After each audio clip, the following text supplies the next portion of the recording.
ให้ชมค่ะก็เป็นนวัตกรรมใหม่นะคะก็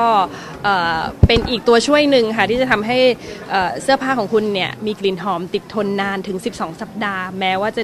เก็บไว้ในตู้เสื้อผ้าค่ะสงสัยว่าใช้งานยังไงใช้ง่ายมากค่ะไม่ยากเลยนะคะก็คือแค่เทใส่ฝานะคะแล้วก็โยนลงไปในเครื่องซักผ้าก็คือใส่ลงไปในเสื้อผ้าเลยนะคะแล้วก็ใช้น้ำยาซักผ้าแล้วก็น้ำยาปรับผ้านุ่มตามปกติเลยค่ะกลิ่นมันจะเป็นตีหรือแมทช์กันไม่มีการตีกันเพราะว่าเขาคิดมาแล้วดาวนี่เขาคิดมาให้แล้วค่ะก็คือถ้าใช้ตามลายครบลายเนี่ยนะคะก็คือ mix and match ยังไงก็ลงตัวค่ะหาซื้อได้ที่ไหนยังไงบ้างโอ้โหทั่วไปเลยค่ะตามห้างสรรพสินค้านะคะชั้นนำทั่วไปค่ะ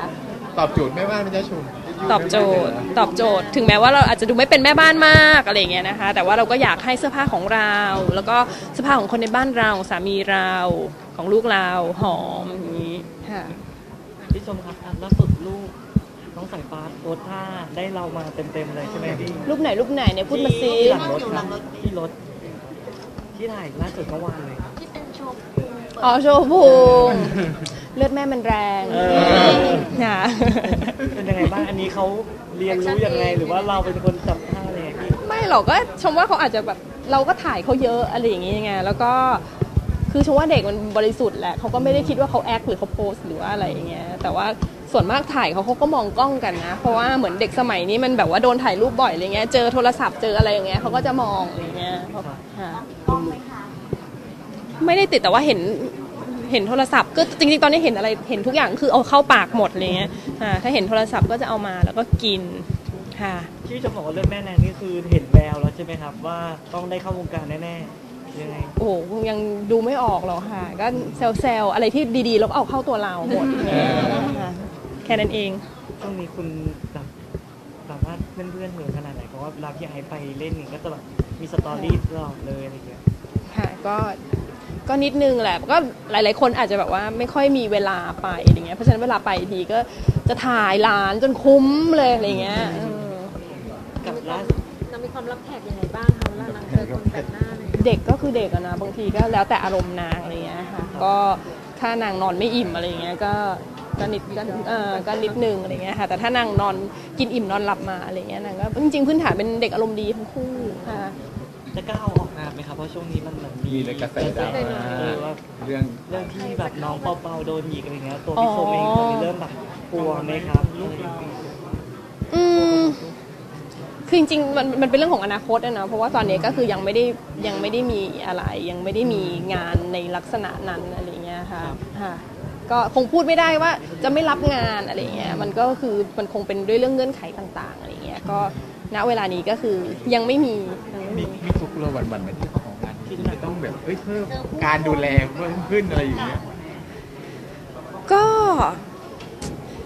พูดยากอะเนาะมันก็เป็นเรื่องที่พูดยากก็คือเป็นลูกของคนของประชาชนใช่ไหมคะแล้วก็เขาก็แบบว่าอยู่ในโซเชียลอะไรเงี้ยแต่ว่าเราถามว่าเข้าใจบ้านกิฟต์ไหมก็เข้าใจสุดๆเลยแต่ว่าเรื่องมันจบไปแล้วไม่อยากรื้อฟื้นเพราะว่าเขาก็จบกันไปแล้วขอโทษขอโพยอะไรกันนะเรียบร้อยแล้วส่วนตัวพี่ชมมีแบบใครคอยให้แบบระวังอะไรอย่างเงี้ยเวลาจะออกไปข้างนอกหรือที่ไม่ได้เกี่ยวกับงานอะไรเงี้ยเราต้องระวังลูกเราเป็นพิเศษจริงก็เอาปานกลางอะเนาะก็แบบปกติอะไรอย่างเงี้ยค่ะแต่ว่าอย่างบางที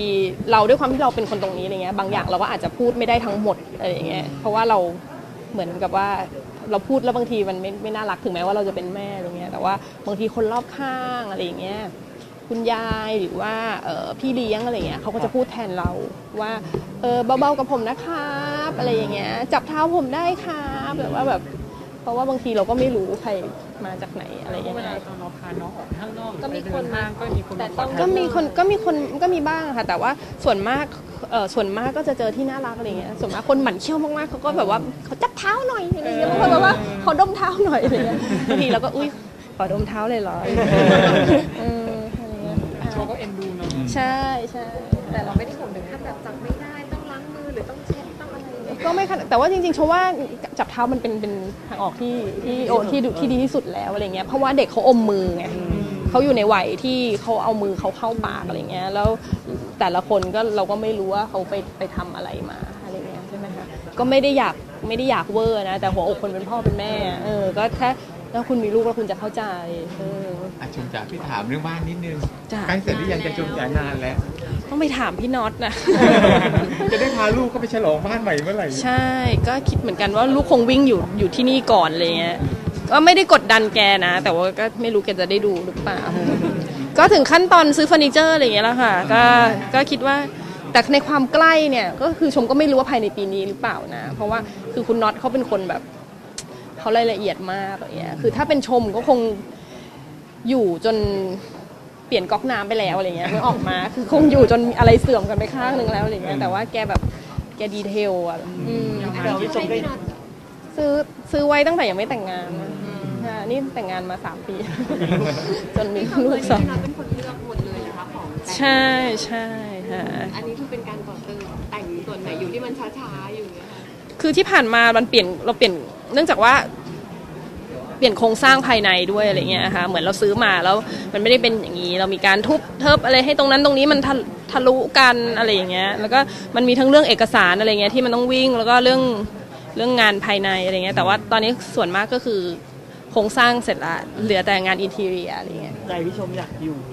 แล้วใช่ไหมพี่ใจชมมาอยากคือชมมาแบบโปร่งแล้วอะตั้งแต่ตอนแต่งงานเพราะว่ารู้สไตล์เขาไงว่าเขาช้ามากอะไรเงี้ยฮะก็ไม่ได้อะไรก็แต่ว่าคือเขาลูกก็โตขึ้นทุกวันอะไรเงี้ยก็อยากให้นางมีที่วิ่งอะไรเงี้ยค่ะ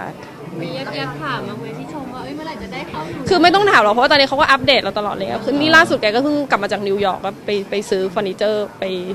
ไปดูของดูอะไรอย่างเงี้ยค่ะก็รู้ว่าเขาก็ลงคือเราก็ไม่อยากอะไรเพราะว่าเราเป็นคนที่ไม่ทำอะไรเลยเพราะฉะนั้นก็คือบ่นไม่ได้เพราะว่าเราไม่ได้ทำอะไรเงี้ยเราก็ปล่อยให้คนที่เขาทำแล้วก็อันนี้ก็ไม่ได้อยากกดดันแต่ว่าคิดว่าลูกอะกดดัน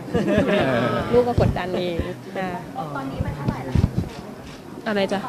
ไม่ทราบเลยนะเราว่าจะเซอร์ไพรส์ให้เราถูกใจก็ได้ก็ถูกใจอยู่แล้วแหละเขาเทสดีก็เรื่องแต่งบ้านอะไรเงี้ยคือยกให้เขา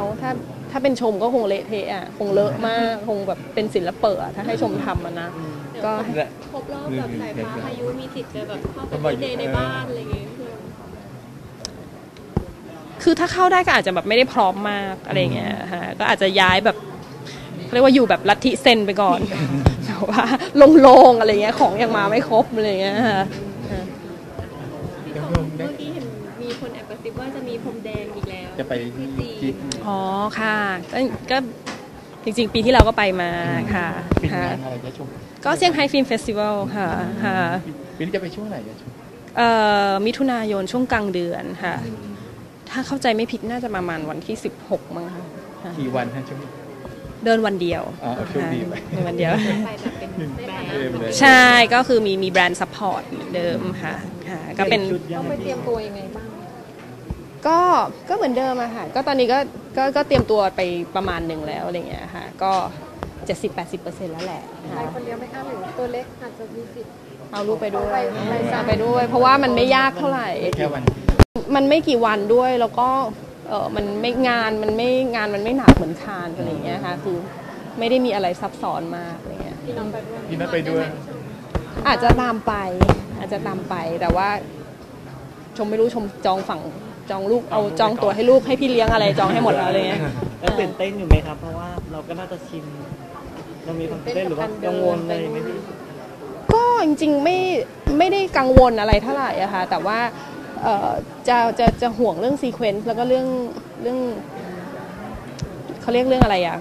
การประสานการแบบอะไรอย่างเงี้ยที่นู้นมากกว่าอะไรเงี้ยเพราะว่าจีนเขาก็จะเหมือนเป็นอีกโลกหนึ่งเลยอะไรเงี้ยค่ะก็ปีที่แล้วไปมาก็เราก็จะเห็นว่าเราต้องเจออะไรบ้างอะไรเงี้ยแต่การต่อแต่ไปไม่น่าเป็นห่วงเนาะตัวเราไม่กังวลไม่ได้กังวลอะไรเพราะว่าคืออย่างที่บอกงานคือจริงๆชมไม่ได้มีอะไรมากในส่วนเนื้องานอะไรเงี้ยก็มีตัวพรมแดงแล้วก็อาจจะมี after party ของทางแบรนด์ที่เป็นผู้สนับสนุนหลักของเทศกาลอะไรเงี้ยอยู่ต่อเที่ยวเลยแม่ชมอยู่อีกวัน2 วันแต่ก็ไม่ได้เที่ยวหรอกค่ะก็อยู่ทำคอนเทนต์ที่นู่นอะไรเงี้ยมากกว่าใช่มีจัดแฟชั่นวีคให้สายฟ้าพายุไหมพี่ชมโอ้โหตอนนี้ยังเดี๋ยวขอรอโตกว่านี้หน่อยนะแล้วเดี๋ยวแม่จะจัดให้โอเคครั